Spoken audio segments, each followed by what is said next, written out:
Hello folks, welcome to Canal Channel Jose. Today we're going to give you an idea how to replace the front shocks on a 94 to 2001 Acura Integra, and this also might help you for the 92 to the 97 Honda Civic or Honda del Sol. But this is specifically for the 94 to 2001 Acura Integra, and we're going to be replacing just the shocks, so we're going to keep the original coil. And if you're replacing these shocks, you have to buy passenger and driver side. They're not interchangeable. So make sure you buy passenger and driver side shock. So for this procedure, what we have done, we have lifted our car, set it on jack stand so the suspension relaxes. So that way the sway bar is not giving us tension from one side to the other side. So for this procedure also, we're gonna need a 70 millimeter socket with a 70 millimeter wrench, a 14 millimeter socket, a 12 millimeter socket, and a 10 millimeter socket to remove the bolts that we have to remove for to be able to take that strut out of there so we can replace it and put the new cylinder in there. And we're using the KYB brand because we had such a good experience with this. So with that said, let's jump right into it. Okay, so to replace the passenger side shock on this Integra, what we're gonna be doing is we're gonna lift our car and set it on jack stands. I recommend doing both sides at once. That way with the sway bar, you're not fighting that. And what we're gonna have to be doing is, or what I do, is I loosen this 14 millimeter nut that holds the whole structure of the strut itself, and I loosen it just to where it's flush here. So that's it's easier to take it apart when I'm working with that. And then this one and this one, 14 millimeter nuts, they're the ones that attach to the frame. This is the upper part. Only two nuts for the upper piece. And then on the bottom here, we see the strut. And what we have to do on the bottom, there's this hose, brake hose right here. We have to remove two 12 millimeter bolts to be able to get this hose out of there. And also these two 10 millimeter bolts to move the hose completely out of the way when we're working on the strut. And then we have to remove this 14 millimeter bolt that tightens this, and we're going to show you what we mean by that. This is compressed on a clamp right there, so this and this splits away from each other. The fork on the bottom comes apart from the strut, and we have to take off that 70 millimeter bolt right there, that one that goes from the back, and right there is a nut, 70 millimeter. So first we'll show you what we're talking about this. Let's loosen this, and then we continue with everything on the bottom. So this is how the shock looks by itself. We're using the brand KYB, and this is the part where the brake hose is attached to that shock right there, as we were talking. And the bottom piece or the fork is slides right on the bottom, and you see that little blow point right there. That's for the bolt that goes right on the back. When it goes through, it doesn't hit the shock. So that bolt goes through and it compresses like a clamp. So it holds that in there. That's why we're talking about taking that bolt off so it comes out from the shock. So with that, let's take it apart. So the part number that we're using for the passenger side shock is 341138, made by KYB. And this is the part number for the driver side, made by KYB, 341139. Before we start using WD-40 and all the parts that we're going to be removing.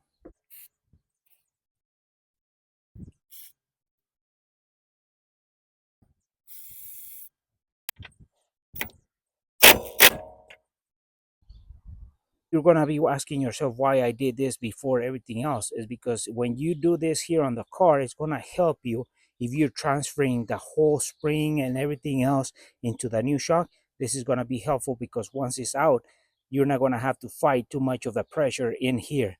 So it's going to be helpful. But if you're transferring a strut, brand new strut with everything, you don't have to do this of loosening that nut. But this is helping towards the replacement or transferring the spring and everything else to the new shock.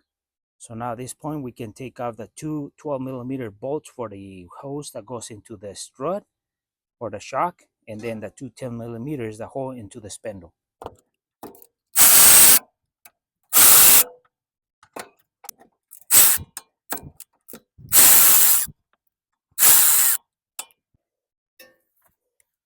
So now that we have taken out those bolts for the brake hose, so it's free from the shock, now we can take out that 14 millimeter bolt that is right on this piece from the back forward.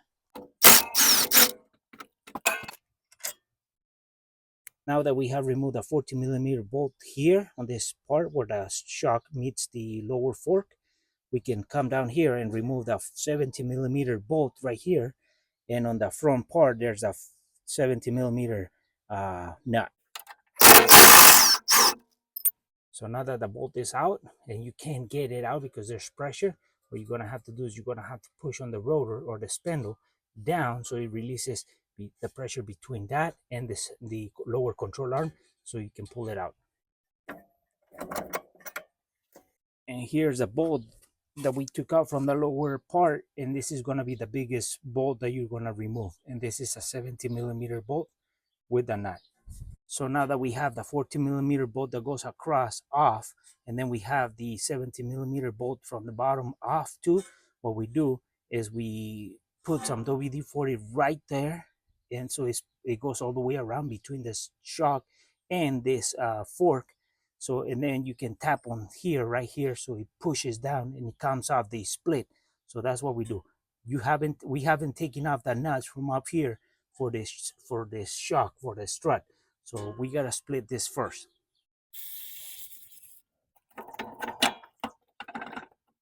So as you can see, this fork, it came off loose from this.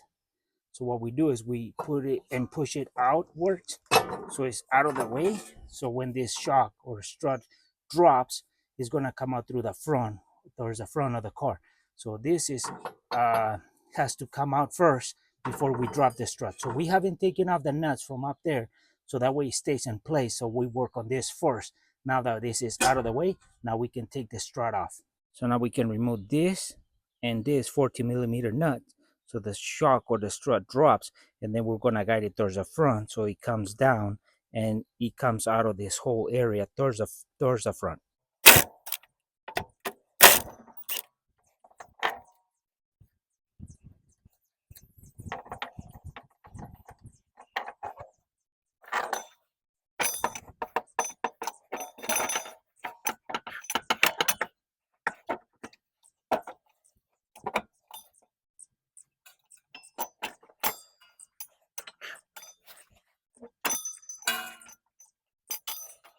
So one thing, when you're taking out the strut from there, the spindle is gonna hang, and that strut is gonna get caught right onto the frame and the spindle. So what you do is, as that gets caught, you're gonna have to lift the spindle up a little bit so it gives you more clearance right in that part. So the strut comes down and it goes away towards the front. So that's how you're gonna have to do it.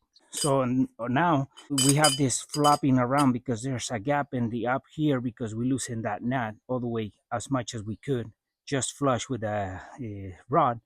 So what we're gonna be doing is we're gonna use our tool to compress the spring so we can take that nut completely off and then take the shock out, put the new one in, and put that new nut in, and then bring it back to our operational strut. We're just replacing the shock. We're not replacing strut and upper base.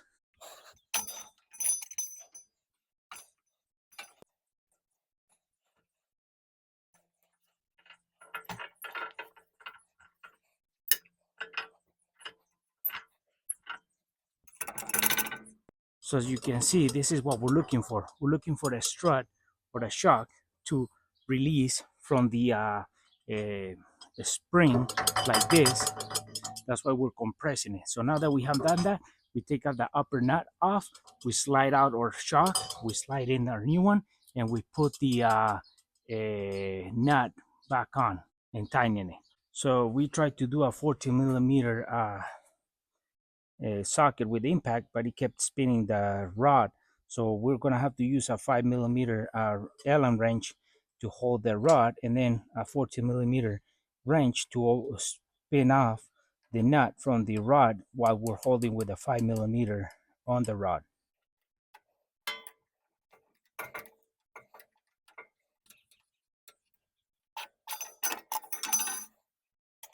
So from the old shock, we're gonna remove this washer from here, and we're gonna put it onto the new shock. One thing about this, when you're putting the washer, you want to make sure that it has like a funnel shape to it, a tamper shape, and this one too. So you put them and it goes like that. If you put it the other way, you're gonna see some of that, and it's gonna be actually damaging, and you're not gonna have the space up here. So you want to make sure that you guide it, and it falls right in there. So this washer goes in the bottom first. Once we put the washer, we put this bottom washer on it, and then we have to have the bushing on the bottom and make sure it goes through, and have the upper bushing with the upper washer. So there's a bushing on the bottom, a bushing on the top between the base. So what I'm going to be doing is I put this washer, and I have this dust cover from the old shock, so I'm going to put it over it after we put the main washer, and then I'm going to put this black washer right here, and then I'm going to put the grommet or the bushing. Then I can put all this through that structure, put the upper washer, and then put the nut and start snugging it.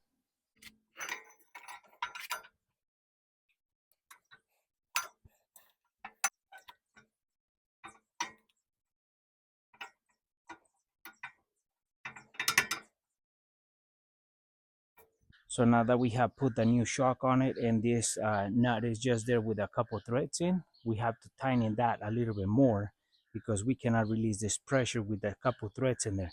And then we have to line up the spring with the shock in the bottom. The bottom of the shock has this where the spring is going to sit on it, and that's where the first coil starts.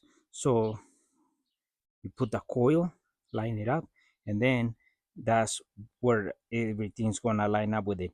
But before you start releasing pressure here, we have to tighten a couple threads in that one, and then we can start releasing and line up the bottom of the coil to the shock.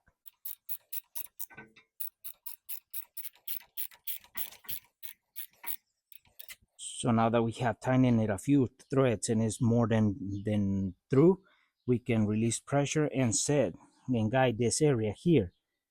And you can do that, or you can continue tightening this, but make sure that that side stays guided to the spring right there.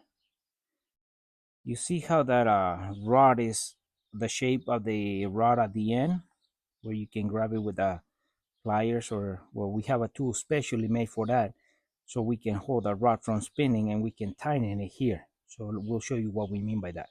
The tool that is we using for that to hold the rod from spinning is OEM 25284, and what happens is that this socket has the same shape as the upper piece of the rod, so we put it over it and we hold it from spinning while we tighten that nut, so we don't have to damage that area with pliers or vice grips.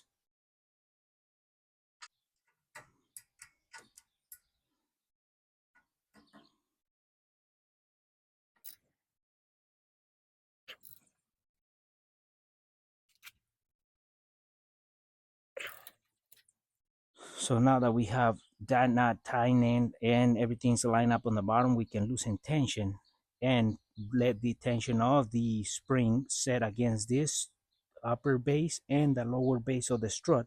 So then it becomes a strut. Make sure that you have put everything here in order, otherwise you'll have problems in the future. You don't want that the washers both sides and the knot completely tightening down. So now let's loosen the pressure.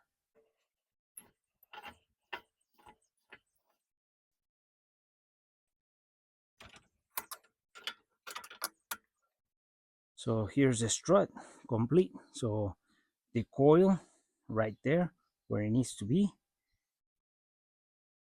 the nut completely tightening down, and this is the inner part where the 14 millimeter bolt goes through to compress to grab and clamp the strut into the lower forks. So let's go install it on our car. So something very important about this lower point, you see this little hook? That's a guide. So when you're putting it into this fork, it's gonna guide like this,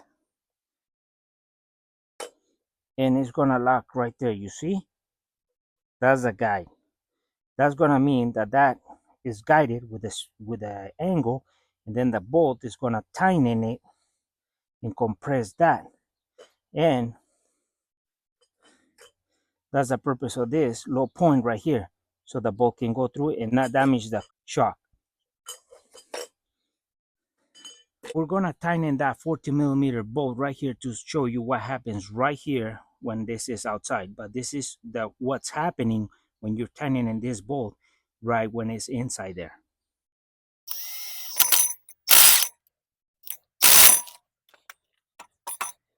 So as you saw, this 40mm bolt, what it does, it compresses this area, so it hugs and crimps the shock, so it becomes one part. That's the part, that's that thing about this 40mm bolt. So it has to go through and compress so it doesn't release from this, so it becomes one. So now we got our strut, those two holes, line them up there and make sure that this part is pointing forward. So what I have done is I have put my floor jack right on the bottom of the rotor, and I have put lug nuts on it so the rotor doesn't flap around, and I have lifted the suspension so then the spindle pulls away a little bit as it goes up, so then it gives me the clearance to feed the strut through there. So we're going to show you what we mean.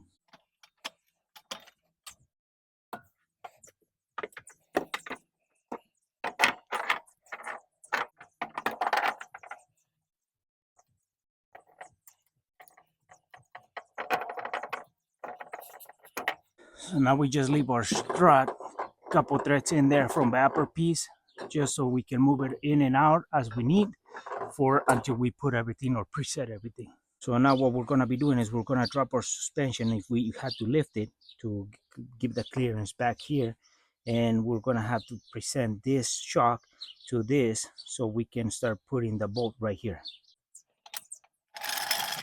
So now we set this bottom base or this fork to the shock and put the 40mm bolt through.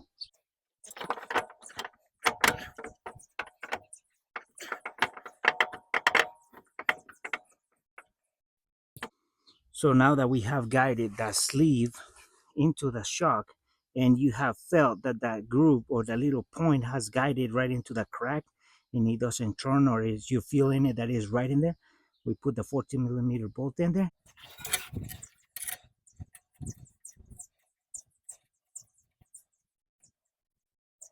So now that you have presented a 40mm bolt right there, we just don't tighten it. We go down there and then we put the 70mm bolt all the way across so we can turn it as we need to.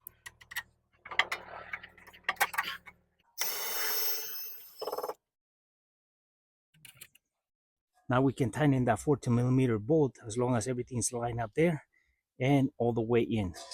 So what I'm going to have to do is I'm going to have to raise my suspension so I can present it to the shock as much as I can, and then I tighten that 40mm bolt.